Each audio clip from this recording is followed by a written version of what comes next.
صباح الخير عليكم المتتبعين والمتتبعات، كي دايرين؟ لاباس عليكم؟ كنتمنىكم تكونوا بصحه جيده ان شاء الله. اليوم بغيت نشارك معكم الغديوه ديالنا البسيطه، دائما مع البساطه. بغيت نشارك معكم الروز، يعني بشويه تاع الدجاج. هانتوما عندي كيلو الا ربع ديال الروز، ها الروز العادي داك الصفر. غادي نقيه وغنغسلو مزيان وغادي نرقدو في الماء طايب. عندي هنا واحد جوج بصيلات غادي نقطعهم مزيان رقاق، وعندي 3 مطيشات هانتوما غادي نحكهم وغنحيد لهم الزريعه ديالهم، وعندي 4 ضريسات تاع الثومه، وعندي هنا واحد تقريبا واحد نص كاس ديال الزيت، ما بين الزيت النباتيه والزيت البلديه، وعندي هنا شويه تاع الدجاج. يعني الدجاج تيبقى على حسب الكميه، كل واحد وشحال بغا، يعني اللي بغى يكثر يكثر. هانتوما واحد القبيطه ديال الربيع كزبر والمعدنوس. ودابا ان شاء الله نقاد هذا الشيء ونرجع معكم نوريكم العطريه اللي غادي ندير ان شاء الله في هذا الروز. بقاو معايا ما تمشيو فين.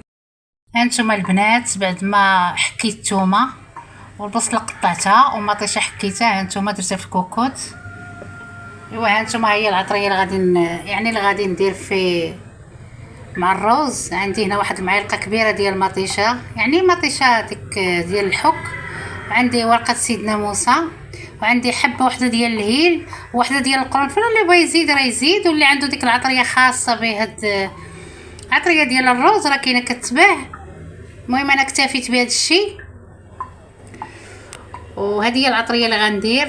عندي الكمون معلقه صغيره، عندي يعني تحميره معلقه صغيره، وعندي الخرقوم حتى هو معلقه صغيره، وعندي نص معلقه ديال القرفه، واللي عنده عود يديرها يعني قرفه عواد. عندي معلقه صغيره ديال الابزار، معلقه صغيره ديال قزبر حبوب مطحون، معلقه صغيره ديال سكينجبير والملحه، ومازال غنزيد زعفران شعره. ايوا هانتوما هادشي اللي كاين.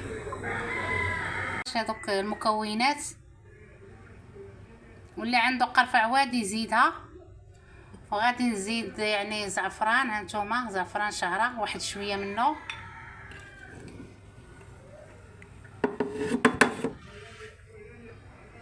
وعندي واحد يعني معلقه كبيره ديال السمن الحار، ودرت معلقه كبيره ديال مطيشه الحك.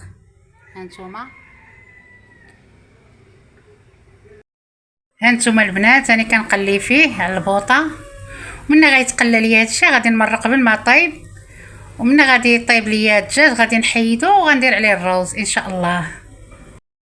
هانتوما البنات بعد ما تقلى ليا، وراه زدت معلقه صغيره ديال التحميره ومعلقه صغيره ديال الخرقوم، راه نسيت ما قلتهاش ليكم. ودابا غادي نمرق عليه ونسد الكوكوط ونخلي نخلي الدجاج ديالنا يطيب ان شاء الله. هانتوما البنات هذا هو الشكل النهائي ديال الروز ديالنا. هانتوما